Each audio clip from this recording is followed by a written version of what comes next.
시청자 여러분 안녕하십니까. 신의 한 수의 우동균입니다. 지금 어느 국민청원 하나가 국민들 사이에서 굉장히 인기를 얻고 있고 확산이 되고 있습니다. 이른바 시무 7조라고 불리는 어느 청와대 국민청원인데요. 여기에 내용을 따르면은 문재인 정권이 보여주고 있는 여러 위선과 어떤 난맥상에 대해서 맹렬하게 조목조목 따박따박 짚어줘가지고 우리 국민들의 마음을 속 시원하게 했다라는 점에서 응원을 받고 있는 거 아닙니까? 그런데 정작 이 청원은 이미 게시가 된 지 보름이나 지났는데도 아직까지도 검토 중이라는 이유로 청와대 국민청원 게시판에 노출되지 않고 있는, 즉 사실상 청와대가 따끔한 지적의 청원을 숨기고 있었던 거 아니냐는 의혹마저도 제기될 수 있는 그런 상황인데요. 먼저 이 시무7주라고 부르는 내용이 어떤 내용인지부터 하나 살펴보도록 하겠습니다. 문재인에게 직언하는 조선시대 상소문 형식의 청원글, 이게 지금 국민들 사이에서 큰 인기를 받고 있는데 이걸 지금 청와대가 보여주질 않고 있다는 거죠. 지난 12일에 국민청원 게시판에 다음과 같은 제목으로 글이 올라왔습니다.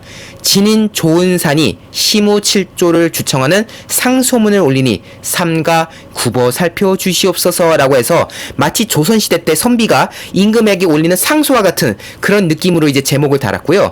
그리고 이 글 같은 경우는 비록 노출이 되지 않았지만 여전히 계속해서 많은 사람들이 그 링크가 입소문을 타가지고 지금 또 엄청난 분들의 추천으로 이어지고 있습니다. 이 글은 12일날 게시됐기 때문에 다음 달인 9월 11일까지만 이제 서명을 받을 수가 있어요. 통상적으로 이 청원글을 올리고 나면은 100명인가 어느 정도 넘기면은 이제 검토를 거치고, 그리고 나서 이제 추천을 받아서 이제 나온 것들이 검토가 끝나면은 바로 이제 노출이 돼야 되거든요. 그게 원래 얼마 안 걸려요. 사전동의 100명 넘겨서 추천 받고 하는 게 오래 걸리는 일이 아니거든요. 그런데 여러분들 잘 기억해보세요. 지난날 8.15 집회가 끝나고 나서 정광훈 구속시켜라, 8.15 집회 참석자들 뭐 처벌해라, 이런 좌파 입맛에 맞는 청원들은 그날 올려서 그날 바로 노출됐지 않습니까? 때문에 그거 노출되자마자 기다렸다는 듯이 좌파들 떼거지를 청원해가지고 정광훈 목사 구속청원 20만 돌파했다, 뭐 8.15 집회 참석자 뭐해라 20만 돌파했다, 교회 뭐 폐쇄시켜라 20만 돌파했다, 뭐 이런 말들 나왔지 않습니까? 지들 유리한 청원은 바로바로 노출시켜놓고 정작 문재인 정권에서 따끔하게 내놓는 이 청원에 대해서는 지금 그냥 숨겨버렸다는 거예요. 얼마나 뻔뻔스러워요? 지금 이런 지적이 나옵니다. 실제로 이게 결국 속보이는 거다. 지난날 조국과 관련돼서 뭐 수사해라 이런 청원들, 그리고 윤미향과 관련해서도 뭐 구속해야 된다, 수사해야 된다, 이런 청원들 다 결국 어떻게 됐습니까? 비공개됐지 않습니까? 좌파들, 민주당에, 그리고 청와대에 유리한 청원들은 바로바로 그냥 100명 넘어가면 바로바로 통과시켜가지고 빨리 좌파들 마치 지실이 돼 있는 것처럼 야 이거 노출됐다 빨리 청원해라 뭐 이런 것도 아니고, 때문에 정광훈 구속청원, 사랑제일교회 철거청원 이런 거는 20만 따박따박 넘어가는데 정작 조국 수사해라, 윤미향 수사해라, 손혜원 어떻게 해라, 이런 것들을 그냥 다 비공개 처리해버리거나 숨겨버리거나, 뭐 이유로 들면은 뭐 특정 인물의 뭐 명예를 훼손한다, 그러면은 정광훈 목사 구속하는 청원은 그건 명예훼손 아닙니까? 정광훈 목사 구속 청원하는 거는 그건 정광훈 목사한테 명예훼손되는 거 아니에요? 그거는 명예훼손이 아니고 조국 윤미향은 명예훼손이라고 말하는 이 내로남불 이중자 때 조현병스러운 정신분열스러운 이 청와대 어떻게 받아들여야 되겠습니까? 이러니까 정신분열 소리 듣는 거예요. 이 기준이니까 지들이 입맛에 맞게 이렇게 딱딱 맞춰져 있다는 거잖아요. 제가 이 내용을 제가 하나하나 소개해드려도 참 모자랄 판에 이 가증스러운 내용들을 지금 말씀드리는 것만으로도 지금 차고 넘칩니다. 차고 넘쳐. 결국 자기들이 만들어 놓은 이 가이드라인이 결국 자기들에게 유리한 사람들은 관대하게 넘어가주고, 그런데 이게 논란이 됐습니다. 결국 국민들이 이제 말이 나오는 거죠.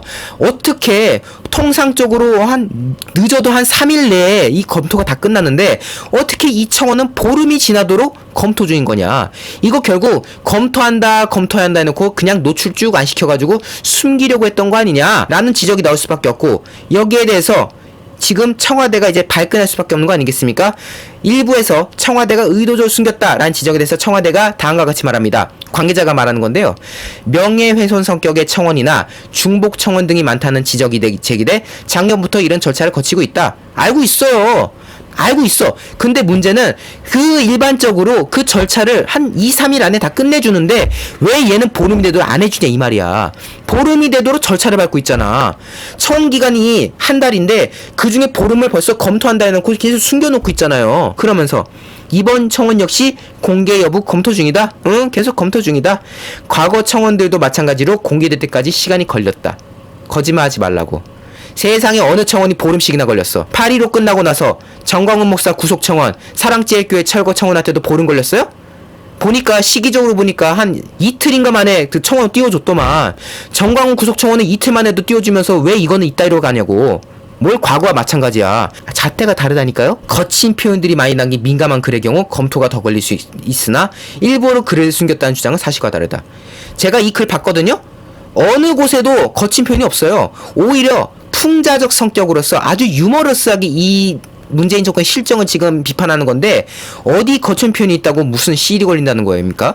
결국 이 청와대 관계자도 지금 거짓말하고 있는 거예요. 사실상 뭐 발끈해가지고 그런 거 없다라고 빡빡 우기지만 결국 이 워딩 하나하나만 놓고 봐도 지금 이들이 국민들을 속이고 있다, 거짓을 말하고 있다, 이거를 우리가 또 한번 살펴볼 수 있는 거 아니겠습니까? 당연히 우리 국민 여러분들 분노할 수밖에 없습니다.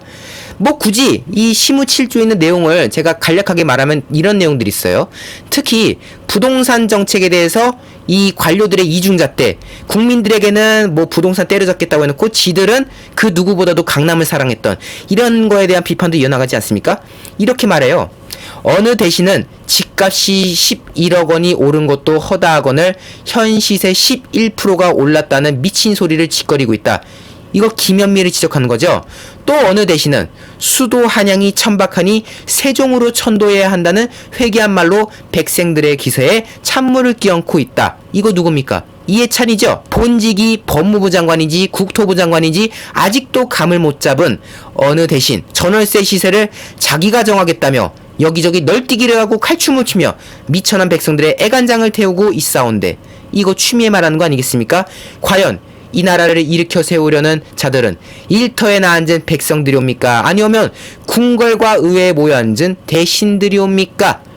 지금 이 나라를 누가 이끌고 있는데, 국민들이 이끌고 있는데 어째서 니들이 왕처럼 구냐, 귀족처럼 행사하느냐 라는 점을 따끔하게 지적했던 것이죠. 때문에 헌법은 전하의 것이 아니다 라는 점을 지적하고 있고, 때문에 이 문재인 정권의 실책을, 그리고 이 문재인 정권의 이 위선과 오만함을 총 7가지로 추려서 비판하는 내용이 쭉 이어졌던 겁니다.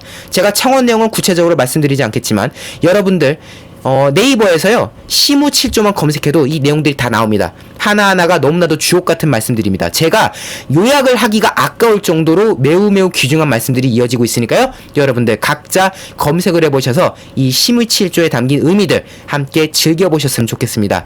어쨌든 국민의 눈과 귀를 막으려는 청와대의 시도, 국민들이 가만두지 않을 것입니다. 여전히 숨김 체크가 되어 있지만 숨김에도 불구하고 벌써 5만 5천여 분께서 서명에 참여해 주셨습니다. 이러다가요 그냥 숨겨진 채로 20만도 넘기지 않을까 하는 생각도 드는데요, 여러분들 많이 성원을 해주셔야 될 것 같고요. 저희 신의 한 수도 구독 안 하신 분들 구독 버튼 꼭 눌러주시고 이 영상 외부로 많이 알려질 수 있도록 회색 엄지를 파랗게, 추천 버튼도 꼭 잊지 말아 주십시오. 여러분 대단히 감사합니다. 신의 한 수에서 신제품으로 나온 구전 탈모 증상 완화 샴푸 소개해드리도록 하겠습니다. 이제는 나이와 성별에 상관없이 발생하는 게 탈모입니다. 다양한 모발 고민이 발생하는 요즘 해결하는 방법은 무엇일까요?